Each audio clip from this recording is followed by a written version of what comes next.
नमस्कार दोस्तों, कैसे हो आप सब। आज हम जानेंगे Adani power share price target 2024, 2025 और 2030 के बारे में। तो दोस्तों, हमने एक्सपर्ट के द्वारा ये एक रिपोर्ट तैयार की गई है जो आपने शायद ही पहले यूट्यूब पे देखी होगी। ठीक है, इसमें आपको काफ़ी सारी ज़रूरी जानकारी मिल जाएगी। और हमने एक साइड में एक बोर्ड रखा हुआ है। हम इसमें क्या करेंगे, प्लस पॉइंट है और माइनस, यानी जो पॉजिटिव पॉइंट होंगे वो यहाँ पे एक प्लस ऐड करेंगे, और अगर कुछ नेगेटिव है तो उसको ऐड करेंगे, और लास्ट में देखेंगे भाई इसमें शेयर में कितने नेगेटिव चीज़ है और कितनी पॉजिटिव चीज़ है। ठीक है, तो चलिए इसको शुरू करते हैं।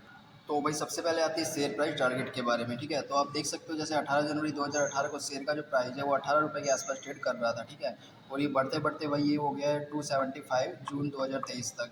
तो यानी कंपनी ने लगातार अच्छा जो निवेशकों को रिटर्न दिया है, तो हमारे लिए एक प्लस पॉइंट हो गया, इसलिए हम इसको कर देते हैं भाई यहाँ पे एक प्लस पॉइंट ऐड। ठीक है, क्योंकि कंपनी ने काफ़ी अच्छा रिटर्न दिया हुआ है। अभी चलते हैं आगे। अगर आगे बात करें तो आगे दिया हुआ है कंपनी की फाइनेंशियल रिपोर्ट। तो अगर कंपनी की फाइनेंशियल रिपोर्ट देखें तो आप देख सकते हो कंपनी का जो रेवेन्यू है वो लगातार बढ़ते ही जा रहा है।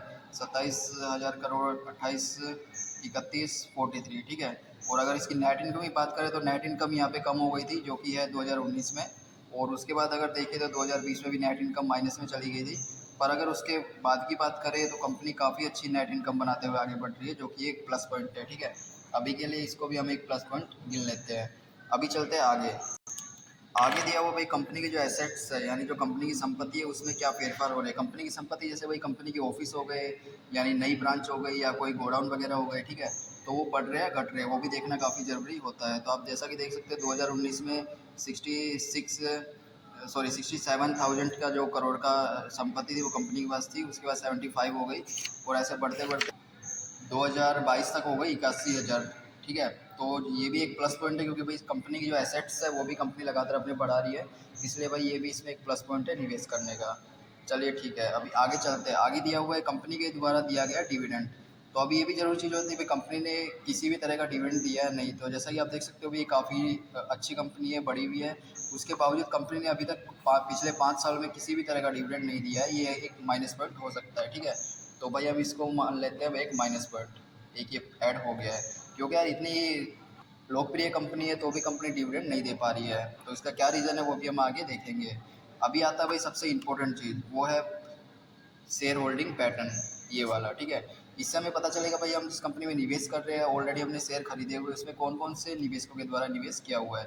तो जैसे कि आप देख सकते हो टोटल प्रमोटर होल्डिंग है वो 74% की हुई है, जो कि काफ़ी ज़्यादा है। इसमें से जो कंपनी ने 18.85% है उनको बैंक में गिरवी रख दिया है। ठीक है, यानी गिरवी रख के भाई थोड़ा बहुत फंड बैंक से ले लिया है, और जो बाकी का 56% शेयर है वो कंपनी के पास रहे हुए हैं, जो कि यार ये भी इसमें कंपनी में निवेश करने का अच्छा संकेत माना जा सकता है, क्योंकि कंपनी ने ज़्यादा मात्रा में अपने बैंक में गिरवी नहीं रखे हुए, थोड़ी मात्रा में रखे हुए हैं। ठीक है, तो चलो इतना ही इसको समझते हुए हम इसको एक प्लस पॉइंट गिन लेते हैं। यहाँ पे एक प्लस पॉइंट हो गया। ठीक है, अभी आगे चलते हैं। म्यूचुअल फंड में 0.01% है, जो कि भाई ये भी एक नेगेटिव पॉइंट है, क्योंकि अगर म्यूचुअल फंड इसमें निवेश नहीं कर रहा है तो हो सकता है इसमें कुछ इसके रीज़न हो सकते हैं। ठीक है, वो भी हम आगे देखेंगे। और अदर डोमेस्टिक इंस्टीट्यूशन, इसमें आता है भाई भारत की जो बड़ी कंपनी है, भारत की बड़ी संस्था है, उनका जो इन्वेस्टमेंट है वो इसमें आता है। इनके द्वारा भी किसी भी तरह का इन्वेस्टमेंट नहीं किया गया है। ठीक है, 0% है।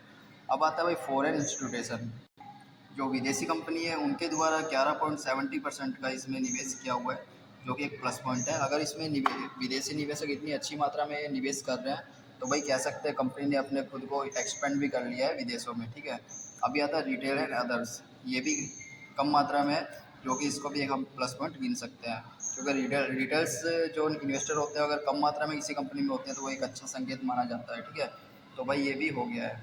अभी हमने इसमें टॉप कॉम्पिटिटर्स दिए हुए जो आप इसको देख सकते हो। इसके अलावा दोस्तों हमने इसमें थ्री आई सॉरी इस ये थ्री आई नहीं है, ये अपना जो अदानी है उसी का ये। ठीक है, उसका जो फ्यूचर स्कोप है वो भी हमने दिया हुआ है, आप इसे इजीली पढ़ सकते हो। इसमें कंक्लूजन दिया हुआ है, कुछ एफएक्यूज दिया हुआ है जो आपको काफ़ी इंपॉर्टेंट हो सकते हैं। ठीक है, तो भाई हम इसकी जो लिंक है मैंने डिस्क्रिप्शन में दे दी, वहाँ से आप इसे पीडीएफ डाउनलोड करने के बाद इसे रीड कर सकते हो।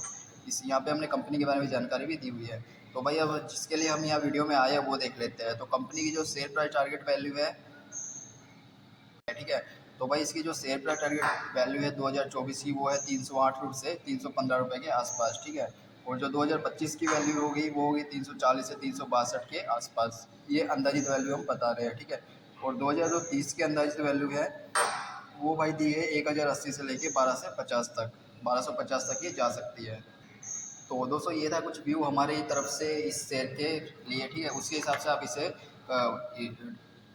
बाय या सेल कर सकते हो, ठीक है। अगर प्लस माइनस पॉइंट की बात करें तो भाई जिसके प्लस पॉइंट है 1 2 3 4 5, 5 प्लस पॉइंट है और एक 2 माइनस पॉइंट है, ठीक है। तो भाई ये जो 2 माइनस पॉइंट है उसको भी आप देखते हुए इसमें निवेश करना जरूरी है, और प्लस पॉइंट तो अपने पास है ही, ठीक है। तो दोस्तों आपको अगर वो दूसरा कोई डाउट हो तो हमें कमेंट करें, हम उसका रिप्लाई जरूर से करेंगे। अगर आपको वीडियो अच्छा लगे तो लाइक कर लेना, और चैनल पर तो भी सब्सक्राइब करना ना भूलें।